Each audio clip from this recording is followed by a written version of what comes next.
Beneath the quiet ground you walk on, entire cities sleep in perfect silence. A technological revolution is now waking them, using the invisible eyes of remote sensing to find history's hidden structures. By the end of this journey, you will understand exactly how we are digitally excavating lost worlds without ever lifting a shovel. We will uncover how a sprawling Maya metropolis was discovered under a dense jungle canopy, and what mysterious void lies inside the Great Pyramid of Giza. What forgotten story do you think is waiting just beneath the surface? A vast, interconnected Maya civilization was hiding in plain sight beneath the Guatemalan jungle. In 2018, a sweeping aerial survey revealed tens of thousands of previously unknown structures, from houses to ceremonial centers, all concealed by a dense green canopy. This was not the result of a single adventurous dig, but of a technology called LIDAR, which essentially strips away the vegetation from a digital landscape. It was a moment that redefined the scale of a lost world. Archaeologists like Dr. Arlen Chase have described this as a fundamental paradigm shift. We are no longer limited to digging where we think something might be. We can now see the entire forest instead of just a few trees.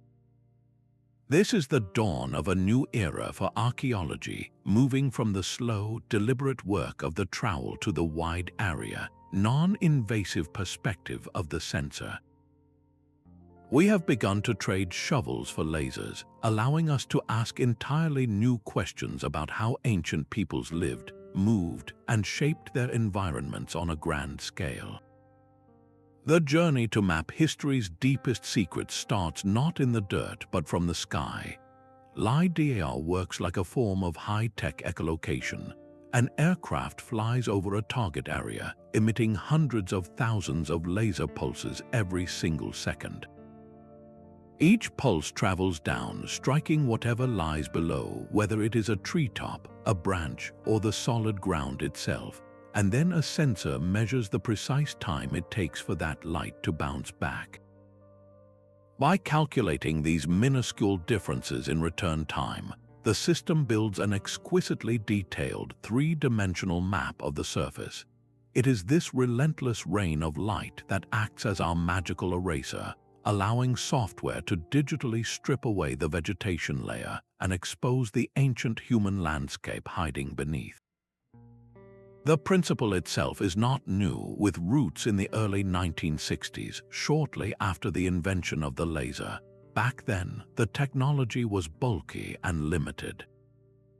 Its transformation into the compact, powerful archaeological tool we have today is a story of relentless innovation. This evolution reached a spectacular climax at the Maya city of Caracol in Belize. For decades, archaeologists had been painstakingly mapping the city center, uncovering pyramids and palaces. They believed they understood its scale.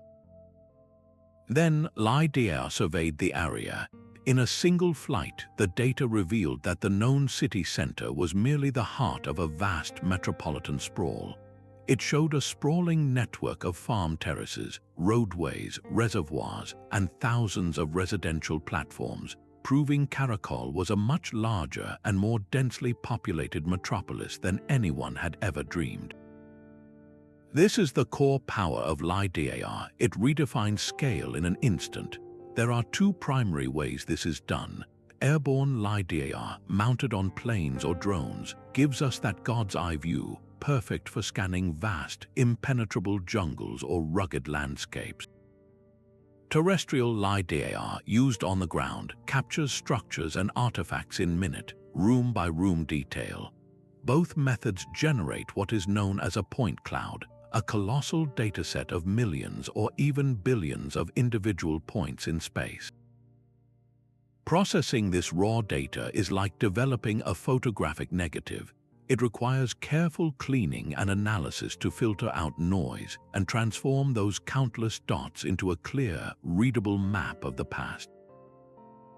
This laser vision is an incredible tool, but it is only the first way we are learning to see the unseen. But lasers scanning from above are only half the story. To truly listen to the Earth, we need a different kind of sense, one that can hear the whispers rising from the depths. This is the power of ground-penetrating radar, a technology that acts like a form of sonic X-ray vision. Where LIDAR maps the surface stripped of vegetation, GPR sends pulses of radar energy directly into the ground. These waves travel downward until they hit something with a different density, like a stone wall, a burial chamber, or simply an empty void. When that happens, an echo bounces back to a surface antenna, telling a story of what lies below. It is a non-invasive probe, mapping buried foundations and hidden tombs without a single shovel stroke. The journey of this tool began not in archaeology, but in the practical world of utility locating, finding pipes and cables under city streets. Over decades, it evolved into a sophisticated form of archaeological prospection, its resolution and depth penetration growing ever more precise. One of the most tantalizing applications of this technology revolves around one of history's greatest mysteries, the unexcavated tomb of China's first emperor, Qin Shi Huang. The famous terracotta army stands guard, but the emperor's own burial mound remains sealed, a hill rumored to conceal palaces and treasures. Ground-penetrating radar surveys around the mound have detected strange anomalies, hinting at vast underground structures and uncharted chambers, possibly protected by booby traps of flowing mercury. These ghostly echoes fuel the imagination, suggesting that the greatest wonders of that site are still waiting in the dark. The effectiveness of this acoustic probing, however, depends entirely on the ground it is reading. Different soil types dramatically affect how the radar waves travel. Dry, sandy soil is relatively transparent, allowing the signal to penetrate deep and reveal structures many meters down. But moist, clay-rich soil is a different challenge. The water content conducts electricity, which absorbs the radar energy and severely limits how far it can see, sometimes to just a few feet. This is why archaeologists must understand the local geology to interpret the data correctly. The raw information from a GPR survey does not look like a simple picture. It appears as a series of wavy lines on a graph called a radargram. When the radar pulse hits a distinct object, like a single buried stone, it creates a distinctive hyperbolic curve, a curved shape like a downward-pointing U on the screen. Learning to read these patterns is like learning a new language, one where every squiggle and peak tells a story of a wall, a floor, or a hidden artifact. This entire process reveals a world completely hidden from plain sight, a subterranean landscape of forgotten stories. And as we learn to listen to these echoes from the past, we are also developing new ways to see with an even broader perspective, one that can scan entire continents from the silence of space. From the quiet echoes of the ground, we now ascend to a vantage point high above the planet. Satellites orbiting the Earth act as our orbital historians, their unblinking eyes capturing a continuous record of our world. They do not just take pictures, they gather data across many different wavelengths of light, both visible and invisible to our own eyes. This multispectral vision can detect incredibly subtle changes in soil composition, moisture levels, and even the health of vegetation, changes that are often the only signs of something momentous buried below. A stone wall just beneath a field, for instance, will stunt the growth of crops growing directly above it, while an ancient ditch filled with richer soil will make those plants grow taller and greener. From space, these patterns form giant, hidden blueprints etched into the landscape, known as crop marks. The tools for this grand-scale detective work include scientific workhorses like the Landsat and Sentinel satellite families. These are not spy satellites, but their publicly available data is a goldmine for archaeologists.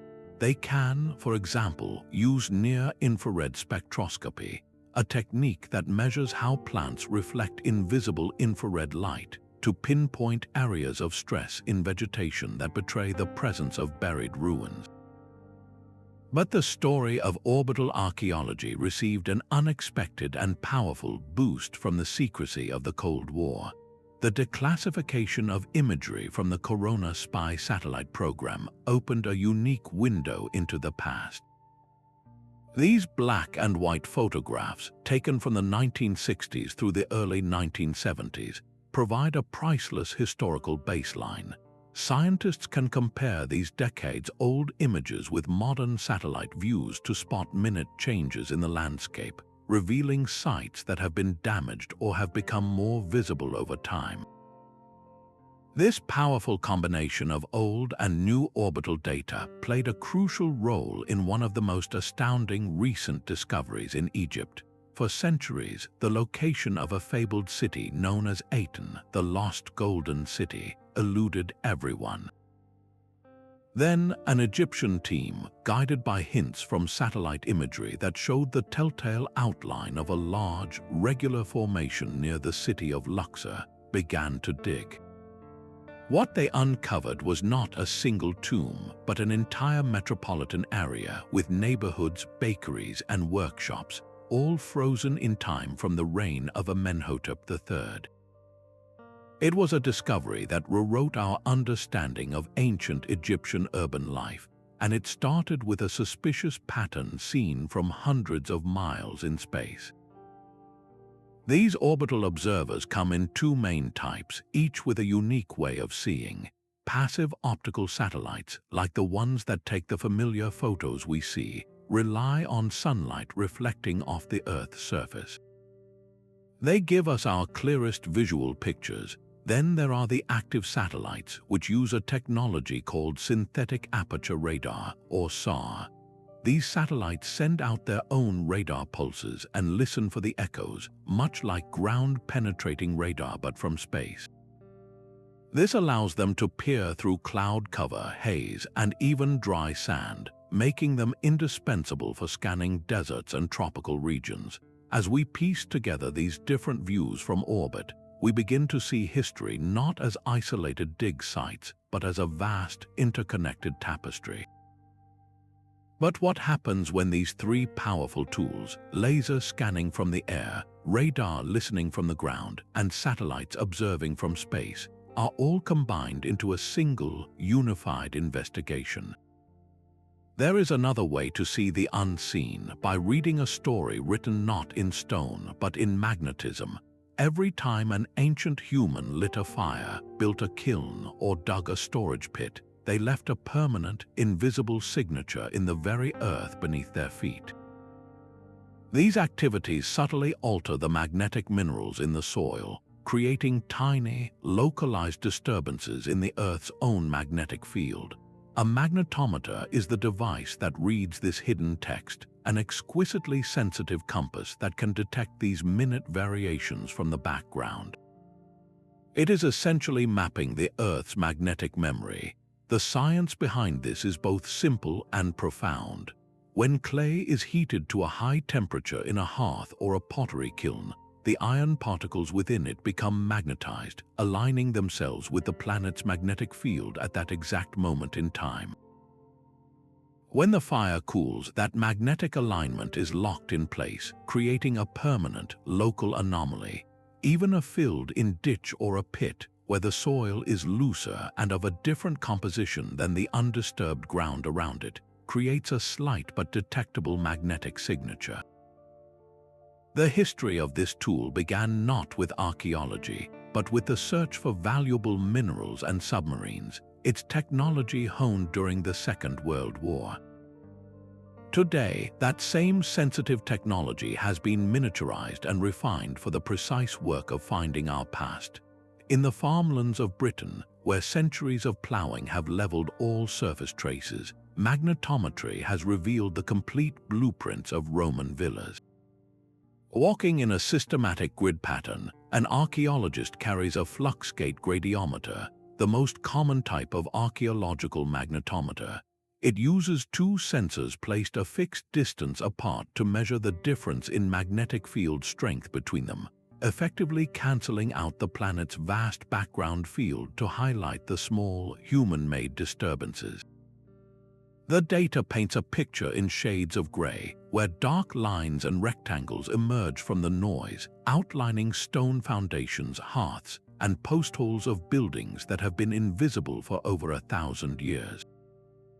For even greater sensitivity, there are cesium vapor magnetometers. These devices use a glass cell containing cesium gas. When exposed to the Earth's magnetic field, the energy state of the gas atoms changes, and by measuring that change with a laser, the system can detect magnetic variations with phenomenal precision. This is the tool of choice for finding the faintest traces, like a single-fired clay pot or a smithing workshop. Yet this incredible sensitivity comes with a major challenge: modern magnetic interference. A buried scrap of iron, a forgotten nail, or a modern fence wire can create a massive signal that drowns out the subtle whispers of an ancient hearth. Surveying in an urban area or near power lines becomes a game of filtering out this magnetic noise to hear the faint, ancient stories beneath.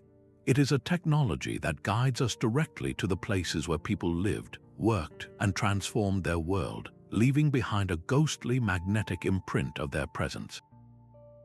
And as we learn to read these invisible maps, we are faced with a new challenge: a mountain of digital data so vast it requires an entirely new kind of explorer to decipher its secrets. The magnetic whispers of past fires and filled ditches give us one kind of map, but the ground beneath our feet holds another kind of secret entirely, written in its ability to conduct electricity. This is the domain of electrical resistivity, a method that reads the soil's own unique signature. The principle is straightforward, yet its results are profound. Different materials resist the flow of electrical current in different ways. A solid stone foundation, for instance, is highly resistant. It fights the current, creating a zone of high resistance. Conversely, a damp, organic-filled ditch or a buried pit holds moisture and salts, making it highly conductive. It welcomes the electrical flow. By mapping these subtle differences, we can trace the ghostly outlines of entire settlements. The process itself is a kind of conversation with the Earth. Researchers plant a series of metal probes into the ground in a straight line. Two of these probes, the current electrodes, inject a safe, low-frequency electrical current into the soil. Two other probes, the potential electrodes, then measure the voltage, the potential difference that develops between them. By moving this array of electrodes across a site in a systematic grid, taking thousands of individual measurements, the system builds up a detailed picture of the electrical properties of the subsurface. It is a slow, meticulous process, but it paints a portrait of what lies below in vivid contrast. The development of this technique runs parallel to that of ground-penetrating radar, and for good reason. Where GPR can struggle in wet, conductive clay soils that absorb its radar energy, electrical resistivity often excels, as those very conditions create a clearer electrical map. The two methods are perfect partners, offering complementary datasets that, when combined, give us a much more confident and three-dimensional understanding of a buried site. The power of this approach was spectacularly demonstrated in the investigation of the Stonehenge landscape. For centuries, the famous stone circle stood in seeming isolation on Salisbury Plain. But electrical resistivity surveys, part of the wider Stonehenge Hidden Landscapes project, revealed that it was merely the centerpiece of a vast and complex ritual world. The data uncovered a stunning array of previously unknown monuments, including a massive circular henge at Durrington Walls, complete with a ring of enormous timber posts and a sunken processional avenue. These were not minor features, but monumental structures that had been completely erased from the surface, their presence only revealed by the stubborn resistance of their filled ditches and the conductive signatures of their post holes. The specific patterns used to collect this data are as important as the tool itself. Different electrode arrays with names like the Wenner array and the dipole-dipole array are chosen for specific tasks. The Wenner array, with its evenly spaced probes, provides excellent vertical resolution, perfect for mapping layered deposits at a specific depth. The dipole-dipole array, with its current and potential electrodes grouped closely together, offers superior horizontal resolution, ideal for pinpointing the edges of walls and ditches. The choice of array is like choosing the right lens for a camera, each one designed to bring a different part of the hidden picture into sharp focus. The final correlation is always between the raw electrical data and the actual composition of the feature. A high-resistance anomaly almost always signals stone, brick, or compacted, dry ground. A low-resistance anomaly points toward moisture, organic waste, or looser, clay-rich fills. By carefully reading the soil's electrical story, we are not just finding objects, we are filling in the blanks on the historical map, revealing the roads, the boundaries, and the very infrastructure of lost communities. Yet, with every new technology we deploy, from lasers in the sky to currents in the soil, we face a common and growing challenge: a digital deluge of information so vast it threatens to overwhelm human analysis. This mountain of data from lasers, radars, and magnetometers creates a new kind of problem.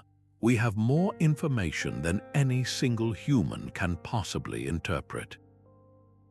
The true breakthrough comes not from any one of these tools, but from the moment they are all woven together. It is the process of data fusion that builds a complete picture, a digital twin of a lost world. Imagine a single, interactive model of an entire archaeological landscape, where you can switch layers on and off, peeling back time like the pages of a book. One layer shows the laser map of the ground surface, another reveals the magnetic anomalies of ancient hearths, a third overlays the radargrams showing buried walls. Suddenly, patterns emerge that were invisible before. A magnetic hotspot aligns perfectly with a linear feature in the radar data, confirming the location of a metalworking workshop. An area of electrical resistance matches a crop mark from a satellite, outlining the foundation of a long-vanished building. This is no longer just a collection of datasets, it is a unified, three-dimensional reality. This powerful synthesis allows for a form of virtual archaeology. Researchers can test their theories inside the model itself. They can digitally excavate, removing layers of soil to see how a structure might have been built, or run simulations to understand how water flowed through ancient canals. This means that by the time an archaeologist finally puts a trowel in the earth, they are not digging blindly. They are testing a highly informed hypothesis, knowing almost exactly where to dig and what they expect to find. The Viking trading center of Birka in Sweden stands as a perfect testament to this integrated approach.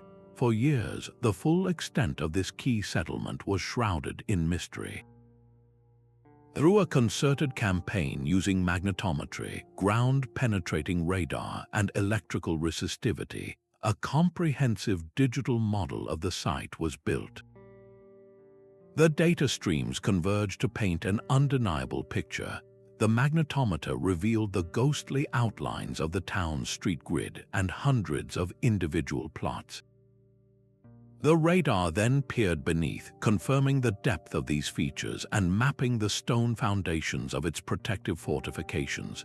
Most importantly, the combined data clearly delineated the contours of the old harbor, showing where Viking longships once docked, an area that is now dry land.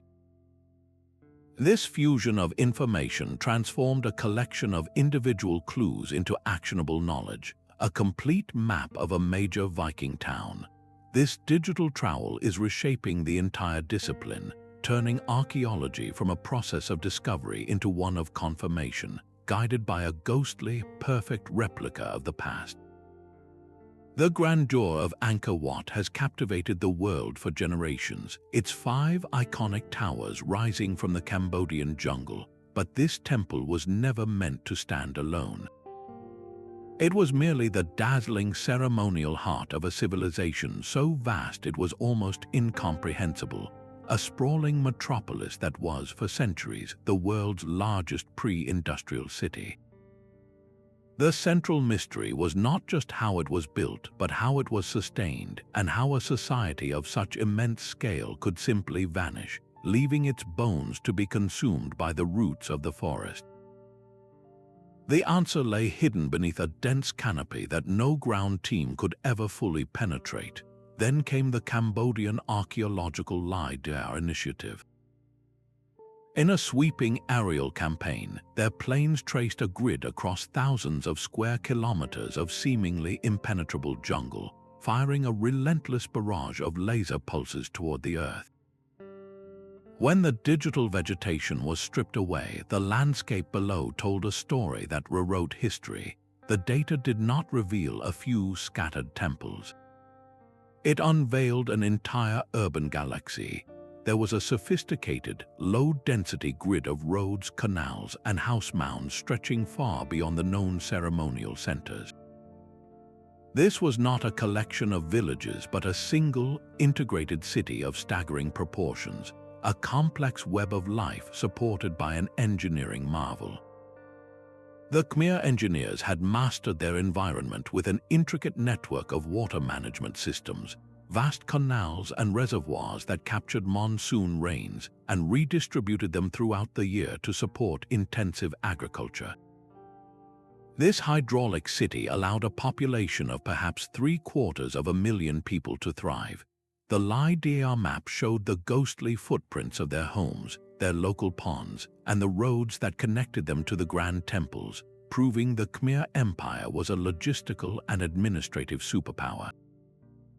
The technology did more than just find lost structures. It resurrected the entire functional landscape of a society from oblivion, revealing the brilliant, organized mind of a civilization we had only ever glimpsed in stone.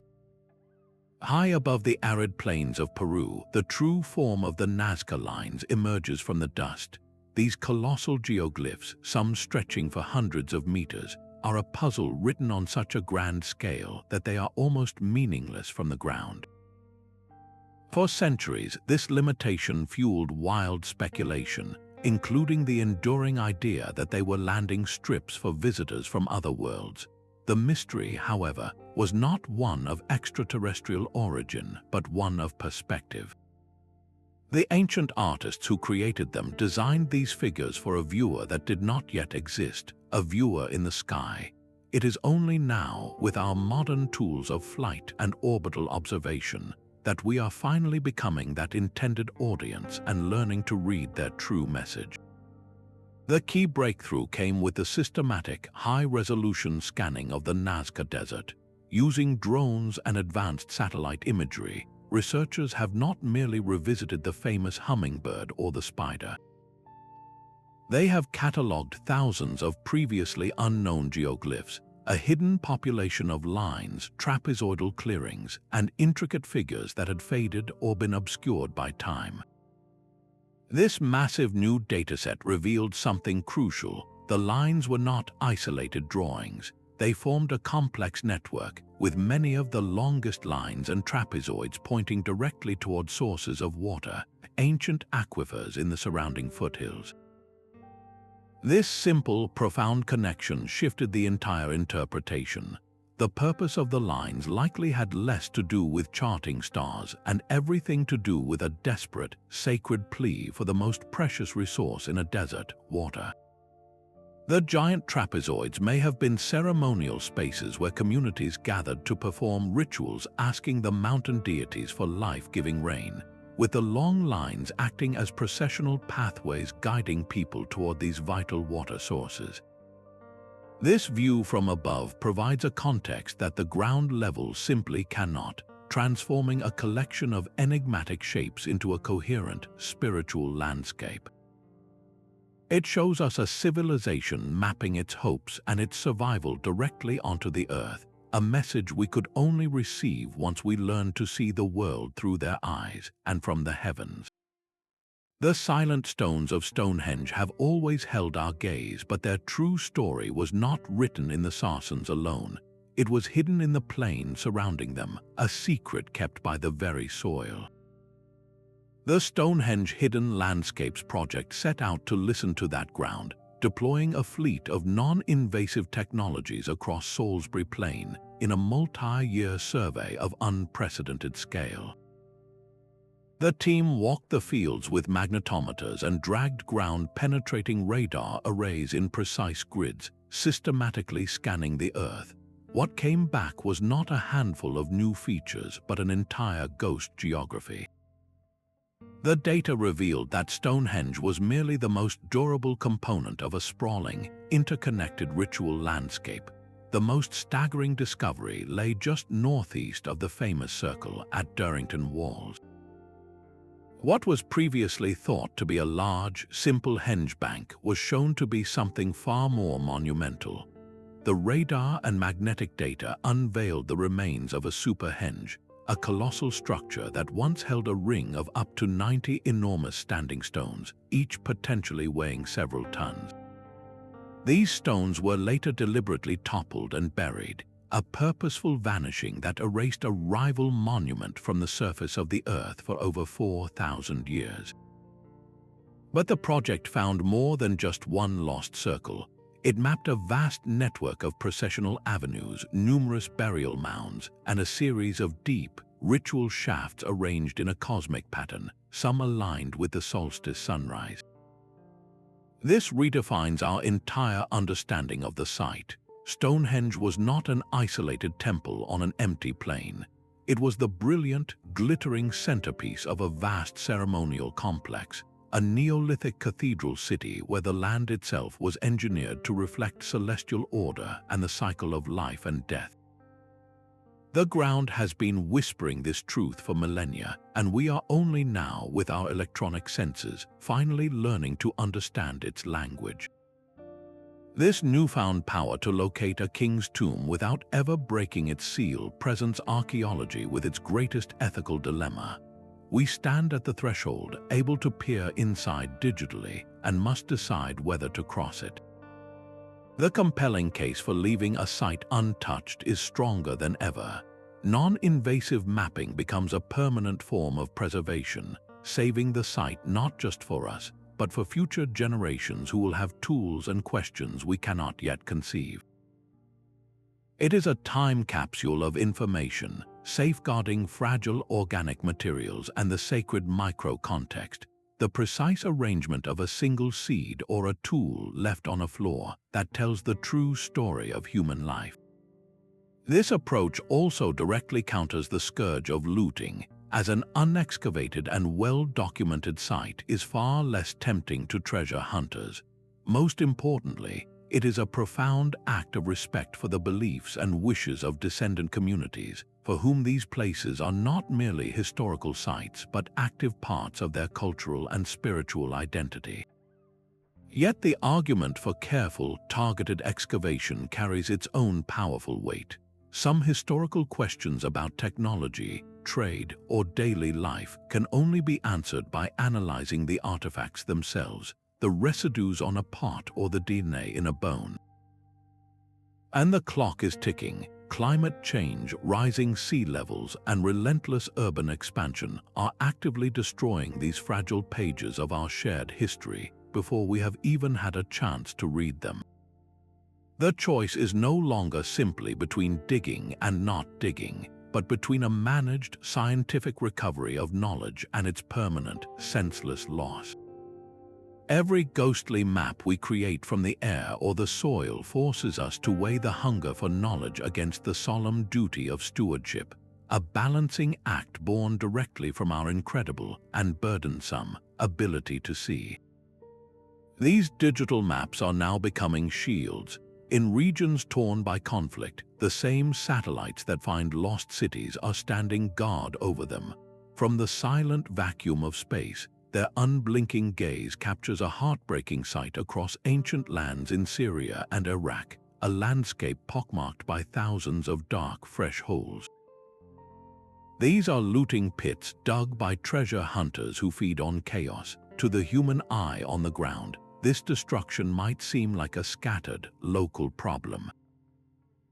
But from orbit, the satellite view reveals the horrifying truth, a systematic and industrial-scale ransacking of history.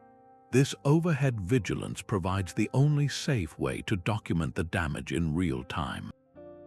International organizations and archaeologists use this imagery to create detailed maps of the destruction, evidence that can be used to track the flow of illicit artifacts and sometimes even alert authorities to new looting activity as it happens. It is a desperate race against loss fought with pixels and spectral bands. The threat is not only from human greed but from the very planet itself. Along the coastlines of Scotland, ancient Viking settlements and Iron Age blocks that have stood for thousands of years are now being eaten away by rising seas and intensifying storms. Archaeologists are using a powerful chronological tool, repeat LIDAR surveys flown years apart. By comparing the digital elevation models from 2010 with new ones from 2020, they can measure with centimeter precision how much of a fragile site has crumbled into the ocean. The same meticulous tracking is happening in the thawing Arctic, where sites preserved in permafrost for millennia are now emerging only to rot away as the ground melts. Regular aerial photography and ground-penetrating radar surveys create a permanent, dated record of these organic treasures, from ancient leather goods to wooden tools before they decompose entirely. This is not merely observation, it is a form of digital rescue. Every scan and every satellite pass builds a baseline, a time-stamped certificate of a site's condition. This allows preservationists to pinpoint the most critically endangered sites, prioritize resources, and model future losses. The technology that began by showing us the grandeur of what we had lost is now fighting to save what remains. Our new eyes have become the most vigilant guardians our shared past has ever known. This mountain of digital data creates an extraordinary opportunity for anyone with an internet connection and a curious mind. The sheer volume of satellite images and laser scans is so immense that professional archaeologists could never analyze it all alone, and this logistical challenge has sparked a quiet revolution in who gets to search for the past. Through online citizen science platforms, ordinary people are now joining the hunt, scanning satellite imagery from their home computers to protect and uncover history. One of the most prominent of these initiatives is Global Explorer, founded by archaeologist and TD Prize winner Sarah Parcak. Her vision was to create a global army of heritage guardians, and the platform she built is brilliantly simple. After a short, interactive tutorial that teaches you what to look for, you are presented with actual satellite tiles of landscapes in places like Peru or Egypt. You scan these images square by square, flagging anything that looks unusual, from the telltale pits of looting holes to the subtle geometric shadows of a potential ancient structure. The system is designed to be intuitive, turning a complex task into something resembling a puzzle. The thrill of this digital exploration became world news when a volunteer from northern England, scanning imagery of the Peruvian coast, noticed a small, distinctive formation. It was a perfect, symmetrical square that stood out starkly from the natural erosion patterns of the surrounding desert. This single click by an armchair archaeologist flagged a location that, upon further investigation by professionals on the ground, was confirmed to be a previously unknown pyramid site. A monumental discovery was made not with a shovel but with a mouse. This process does more than just accelerate the pace of discovery. It fundamentally transforms the relationship between the public and the past.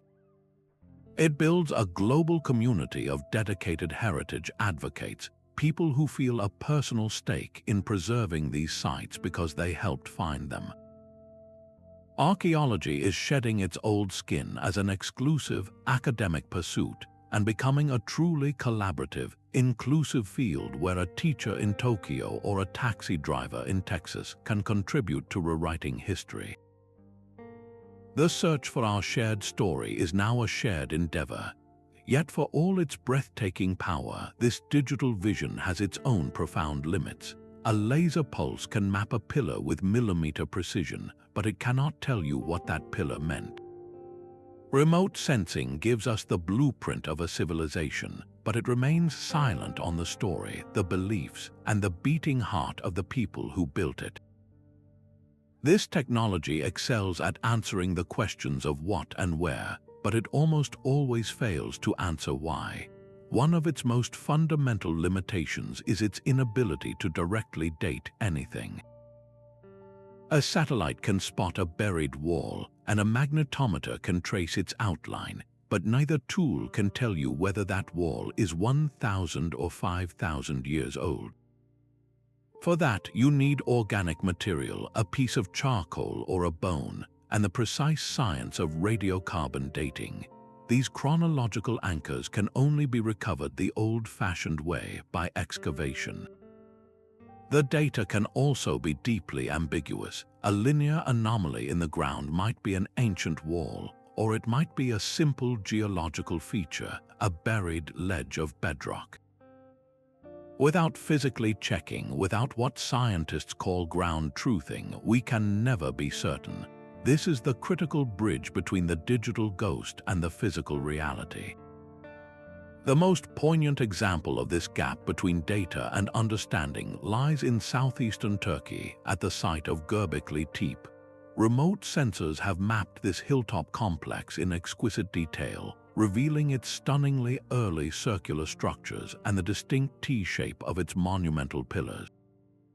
The maps are perfect, but the maps cannot read the symbols. The surfaces of those pillars are covered in intricate carvings of animals, from scorpions and foxes to swooping birds.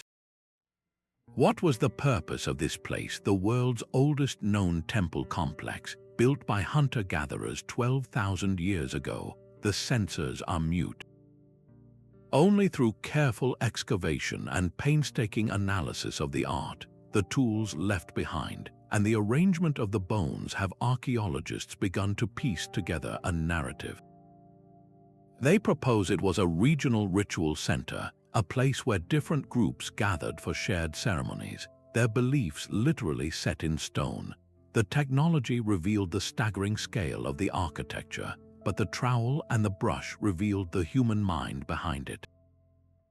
These tools show us where people lived and how they shaped their world, but they tell us nothing of their language, their social hierarchies, or the songs they sang.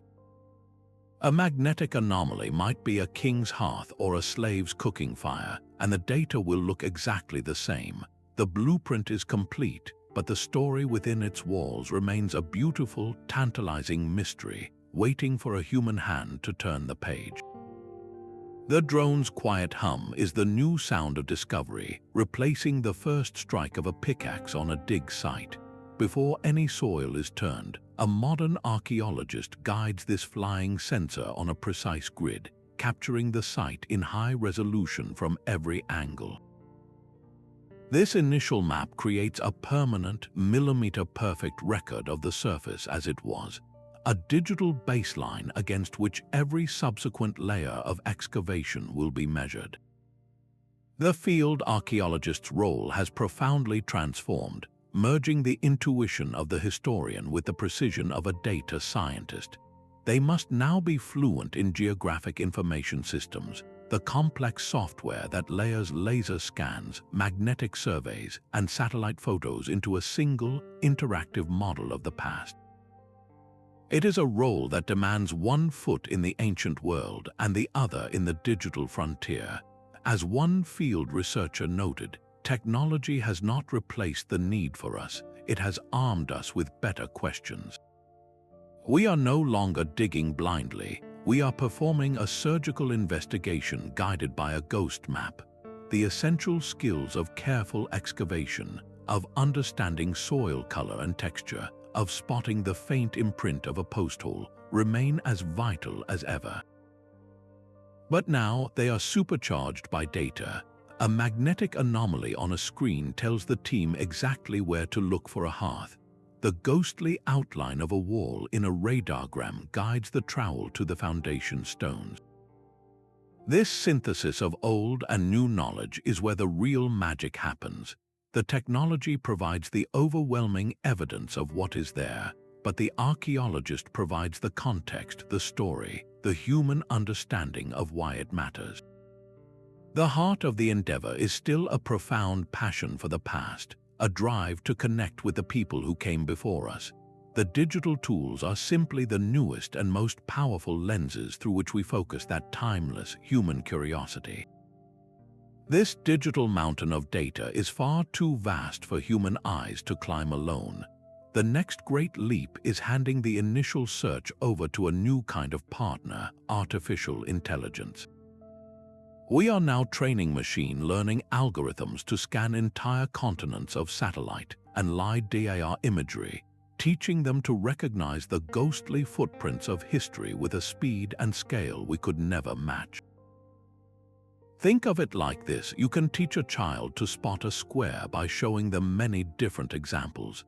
In the same way, we train an AI by feeding it thousands of known archaeological features.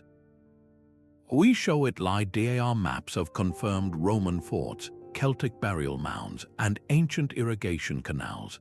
The algorithm learns the subtle digital signatures of these structures, the specific shapes, textures, and elevations that define a burial mound versus a natural hill.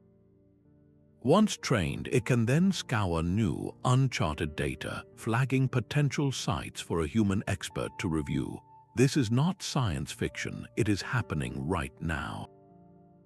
Projects like the University of Exeter's ArchAI are using this very method to automatically detect ancient earthworks across the English countryside, finding sites that had blended into the landscape for centuries. The potential goes beyond simple shapes. AI can be programmed to find complex, multi-part patterns that a human might overlook. It could analyze an entire river valley and identify not just a single settlement, but the entire supporting network, the faint tracks leading to water, the terraced fields on a hillside, and the outlier shrines on the high ground, piecing together a complete cultural landscape from a million scattered pixels. This promises an exponential surge in the rate of discovery, turning a trickle of new finds into a flood. But it also forces us to confront a profound question. What is the future role of human intuition in this automated age? Can a machine ever have that gut feeling, that spark of connection that leads to a truly revolutionary insight? The algorithm can tell us where something is, but it may never truly understand what it means. The future of finding is this partnership, a collaboration between the indefatigable, pattern-seeking machine and the curious, story-seeking human mind. This same search for hidden geography is now leaving our planet entirely. The methods we perfected to find lost cities on Earth have become our primary tools for mapping the history of other worlds. On Mars, orbital satellites equipped with cameras and spectrometers are not looking for ancient walls, but for the ghostly signatures of water, the fundamental ingredient for life. They analyze the planet's surface chemistry and topography, searching for the telltale shapes of ancient riverbeds and the dried-up basins of vast lakes. These features are the Martian equivalent of our own archaeological sites, silent records of a warmer, wetter past. The principles of interpretation are strikingly similar to those used on Earth.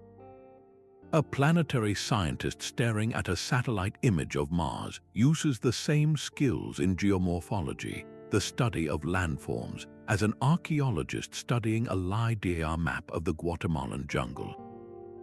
They both look for anomalies in the landscape, for patterns that break from the natural geology and point toward a structured and often ancient process. A winding, branching channel carved into the Martian soil, even when bone dry, tells a clear story of persistent water flow. The discovery of clay minerals, which only form in the presence of water in a specific crater, becomes the equivalent of finding a buried pottery kiln, a direct signal of past environmental conditions.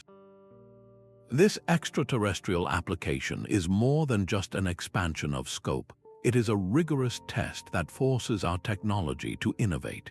The extreme conditions, the sheer distances, and the need for absolute autonomy in data collection push our instruments and our analytical models to their absolute limits. Interpreting a landscape where every feature is alien requires a purer, more fundamental understanding of how physical processes shape a world. This refining fire improves the tools for everyone. The algorithms developed to filter out cosmic noise from Martian satellite data can be brought back to Earth to better filter out modern interference from our own magnetic surveys. The search for our own history has become a truly universal endeavor, proving that the drive to uncover the past is not bound by any world. A buried Viking longship rests just beneath a farmer's field in Norway, its presence revealed not by a treasure hunter's spade but by the silent pulse of ground-penetrating radar. This discovery at Geoglyphs in 2018 did more than rewrite history books. It instantly reshaped the future of an entire community. The data from that non-invasive survey sparked a wave of national pride and immediate, concrete plans for a new museum and heritage center, transforming quiet farmland into a destination. This is the powerful and immediate economic ripple effect of a remote sensing discovery. When a hidden monument is digitally unearthed, it can ignite a local economy, drawing visitors whose spending supports hotels, restaurants, and guides. It forges a new, powerful sense of local identity, connecting residents to a deep and prestigious past they can literally call their own. Yet this influx of attention is a double-edged sword. The very foot traffic that brings vital revenue can also erode fragile archaeological sites and strain local infrastructure. The Geoglyphs discovery prompted not just celebration, but an urgent, careful planning process to manage visitor flow and preserve the site's integrity for the long term. This demonstrates a profound truth. The impact of these technological finds extends far beyond academic circles. They have tangible, real-world consequences, creating jobs, fostering community pride, and forcing a vital conversation about how we balance public access with the permanent protection of our shared heritage. The ghost map does not just point to the past, it actively redraws the map of the present. Even the world's most famous monuments are not immune to the quiet revolution of remote sensing. The Great Pyramid of Giza, studied for centuries, has always presented a paradox, a structure so immense yet so secretive about its own internal design. For generations, its known chambers and passages were thought to be the full story. Then, a team of scientists decided to look at it not with X-rays or drills, but with cosmic rays. They deployed a technique called Muon tomography, which sounds like science fiction but is grounded in fundamental physics. Muons are subatomic particles that are created high in the atmosphere when cosmic rays strike air molecules. These particles rain down upon the Earth constantly, passing through solid matter much like a medical X-ray passes through soft tissue. Dense materials like the giant stone blocks of the pyramid absorb more of these muons, while empty spaces allow more to pass through. By placing sensitive muon detectors inside known chambers of the pyramid, researchers could essentially count the particles passing through from above. When they analyzed the data, a clear pattern emerged, a significant surplus of muons coming from a specific area, indicating a large, previously unknown void deep within the pyramid's core. This was not a small crack or a minor anomaly. This was a substantial space, a chamber or corridor sealed for over 4,500 years. The discovery sent a shockwave through the world of archaeology. It was not merely about finding an empty room, it was about challenging our entire understanding of the pyramid's architectural blueprint. The known chambers, the king's chamber and the queen's chamber, were suddenly part of a more complex, hidden layout. Was this void a structural relief chamber designed to redistribute the immense weight above the grand gallery? Could it be a forgotten construction passage used to move the massive sarcophagus into place? Or does it represent something entirely different, a ritual space meant to remain eternally hidden and inaccessible? The data from the muon detectors does not tell us its purpose, only its undeniable presence. This single discovery proves that our maps of the ancient world are still provisional. The most familiar landmarks, the ones we sketch in history books and photograph from every angle, are still capable of surprise.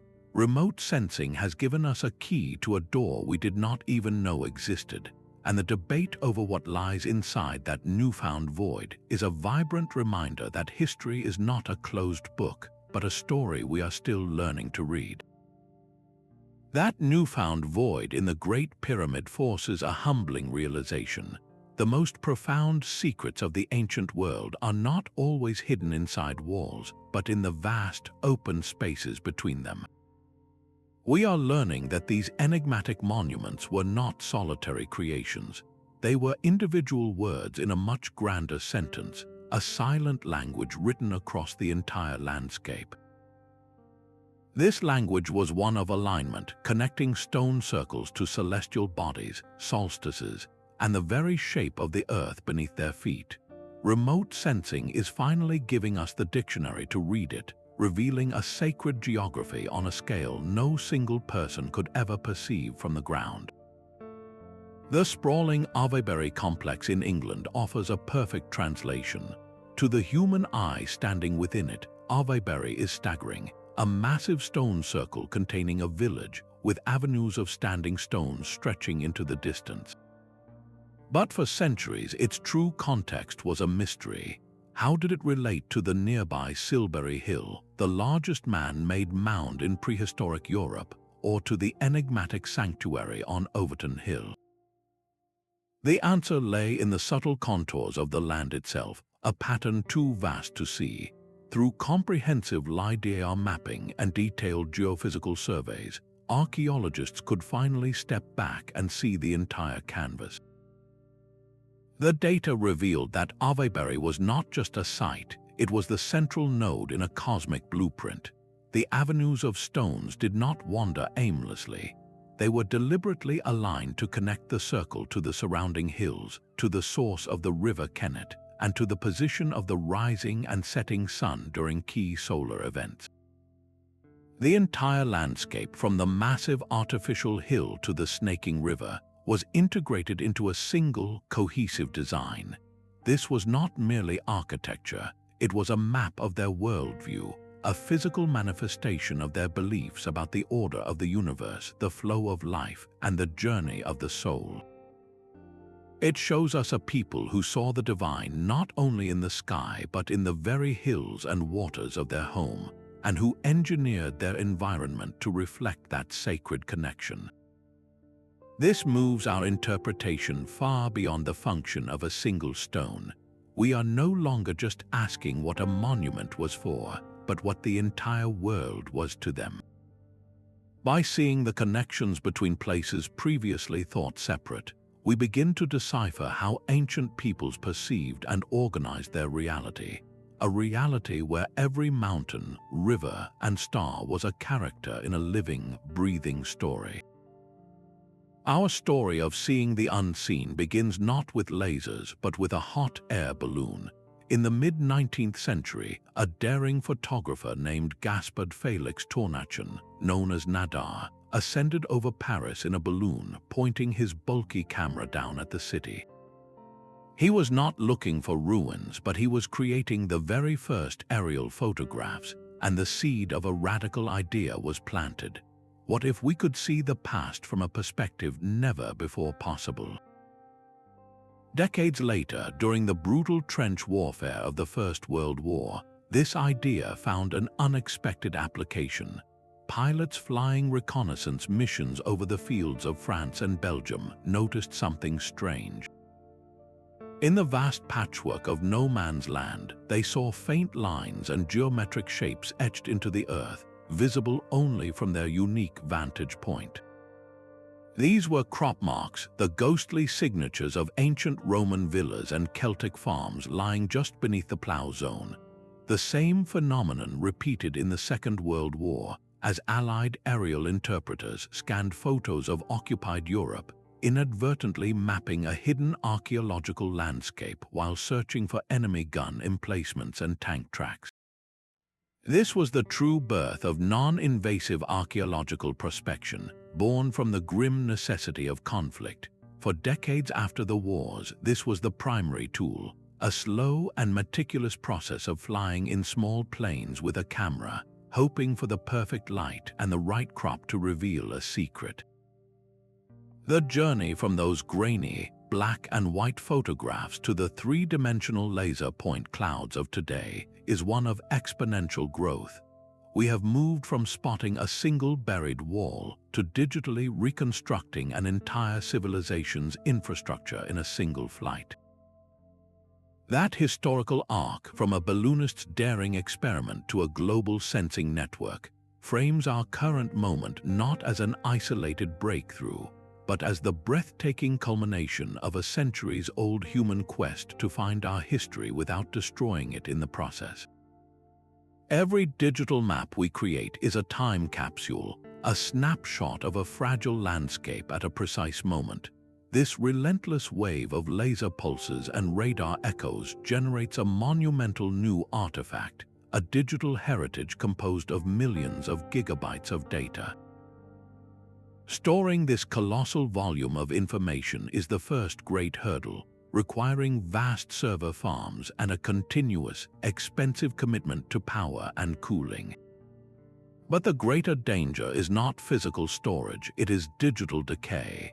The file formats we use today, the specialized software needed to read a three-dimensional point cloud, could become unreadable in just a few decades, as obsolete as a floppy disk is to us now. A perfectly preserved digital record is useless if no one can open it. This has sparked a global effort to build the libraries of the future, initiatives like the Digital Archaeological Record, or TDR. These are not simple data dumps, but curated, open-access repositories where datasets are standardized, thoroughly documented with metadata, and converted into sustainable, non-proprietary file formats. The goal is to ensure that a researcher in the year 2100 can access and understand a LIDAR scan performed today. This work transforms raw data into true knowledge, a permanent resource for the entire world. Preserving these digital blueprints is now as vital as protecting the physical stones themselves, for they have become the most detailed and fragile pages of our collective history. A global map of our ancient past is slowly coming into focus. We can now place the sprawling Maya water management systems side by side with the meticulously planned grids of the Indus Valley city of Mohenjo-Daro, two worlds apart yet both speaking to a universal human drive for urban order. The Maya, as our laser maps showed, built a low-density green metropolis integrated with reservoirs and canals. In modern-day Pakistan, extensive ground surveys and satellite imagery have revealed a different kind of genius. The Indus Valley cities were models of dense, centralized planning with standardized brick sizes, sophisticated drainage systems, and main streets laid out on a strict grid. One civilization worked with the jungle's abundance, the other mastered the arid plain, both creating solutions to the same fundamental challenge of how to live together in vast numbers. This is the power of a comparative view. It lets us see the common threads of urban invention across the globe. The same principle applies to the giant drawings on the planet's surface. The Nazca lines of Peru are world-famous, but high in the Bolivian Andes lies a similar and equally staggering mystery. The Sajoma lines are a web of thousands of perfectly straight paths, carved into the dark ground of the Altiplano, covering an area larger than the island of Jamaica. From the ground, they are simple trails. From the air, they form a breathtaking geometric network, a colossal spiderweb etched around the sacred Sajama mountain. Unlike the representational figures of Nazca, these lines are largely abstract, yet their shared purpose seems to be a spiritual connection to the landscape, a way of marking territory and honoring the divine in the mountains and sky. By studying these two traditions together, we stop seeing them as isolated curiosities and start to recognize a profound pattern, a human impulse to make our mark on a grand scale, to communicate with the gods by reshaping the very skin of the earth. This global tapestry, woven from countless digital threads, is what truly enriches our history. It allows us to move beyond isolated facts and ask the bigger questions. What problems did every complex society have to solve, and what unique, beautiful, and brilliant ways did they find to solve them? The answers are no longer buried in one single place, but are emerging from the shared ground of our entire human story. We started this journey imagining a sleeping city beneath our feet, and we have witnessed that very dream become a tangible reality. Our tools have evolved from the speculative sketch to the definitive laser scan, allowing us to chart history's hidden blueprints with a clarity our predecessors could scarcely have envisioned. This golden age of discovery, powered by the aerial sweep of LIDAR and the subterranean murmur of ground-penetrating radar, is fundamentally reshaping our relationship with the past. It is a field that is rapidly democratizing, inviting everyone from a professional in the field to a curious volunteer at home to become a guardian of our shared heritage. Every new line on a digital map is both an answer and an invitation, a single question resolved that sparks 100 more. This entire endeavor stands as a powerful testament to two intertwined human traits: our boundless ingenuity in creating new ways to see, and our unquenchable thirst to understand where we came from. The most profound monuments may not be the towering stones we already know, but the countless others still waiting in the silence, their stories yet to be told. The next time you walk through a field or look down from an airplane window, try to see the landscape not just for what it is, but for what it might conceal. What forgotten world do you think is lying just out of sight, waiting for the right technology or the right pair of eyes to bring it back into the light? Let us know which enigmatic monument captivates your imagination the most in the comments, and subscribe to join our next journey into the depths of history's greatest mysteries.